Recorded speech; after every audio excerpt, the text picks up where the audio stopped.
Hi, my name is Lucero Bass, and welcome to vlog discussion number 8. And today I would really like to discuss one essay in particular that was assigned for this week, and it is Saul Austerlitz, The Pernicious Rise of Optimism. And I thought that this essay was super interesting because personally I do identify myself sometimes as a music critic, and not just because I think I am qualified enough to judge other people's music choices, even though sometimes, I do feel that way. But it's just a joke. But overall, I really love listening to music, and I think it's super interesting to hear other people's opinions about what kind of music they like. I love hearing that. So I thought it was really interesting how the writer really came after music critics, and I thought it was so interesting because I never really thought that music critics were very popular. There's not websites or people's articles that I read who recommend the top 10 songs to listen now. And personally, I thought this essay was kind of entertaining in the way that Austerlitz really was just gunning at music critics for the way that they are snobbish, and I thought the way that he described music critics was so interesting because he described them as snobbish and that the way they changed their opinions in order to please fans of the artists they are talking about, or the songs that they critique, or the songs that they rate. And that is actually very true. I think this can relate to not even just music critics, but people nowadays. People on social media easily give a quick review of a song that just came out, or give a quick review over a movie or film. They can easily express their opinions online on social media, and that does not stop people from attacking you for your opinion.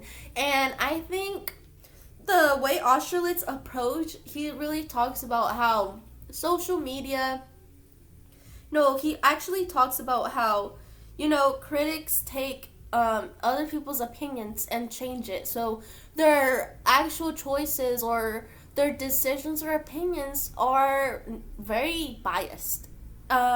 They do not stay unbiased by others' opinions, but I think Austerlitz doesn't take into consideration that music critics' audiences, and if they agree with others, that creates revenue, that creates following for them.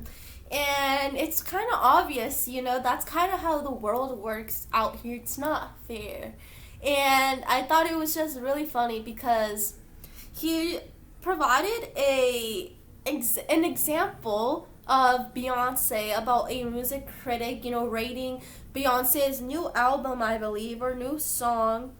Yeah, the fourth best album was Beyonce's December Surprise, which had already prompted a near avalanche of 140 character hosannas and substantially longer think pieces.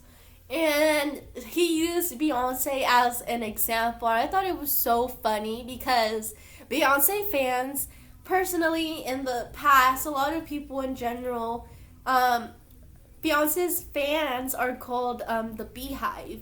So her fan club or her audience, her supporters are the Beehives, and she calls her supporters bees, I believe. And I think Beyonce is one of the artists or one of the celebrities whose fan base is prominently known by people from social media, or a lot by the youth, right? By the people who keep up with people that they really do attack others on social media platforms if they disagree with the way with her music, or even just her in general.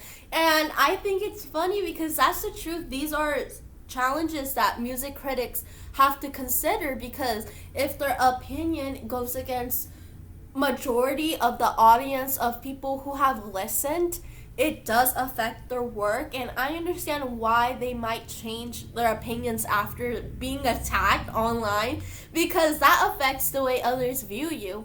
And as well as, I think he needs to take into consideration that people perceive music and songs differently, and if someone expresses like, oh, I think because you didn't like the song because you didn't really listen to the lyrics, you didn't listen to the beat or something, and I think people are able to change their opinions. Let's normalize that, as well as, seeing both sides. I think it's pretty funny that this essay was written, but overall it really taught me that, people have so many different perspectives, and the way they, deal with it, and the way, platforms really do affect people. Our audiences can affect the way we see things. But overall, I hope you really enjoyed this video, and I hope you like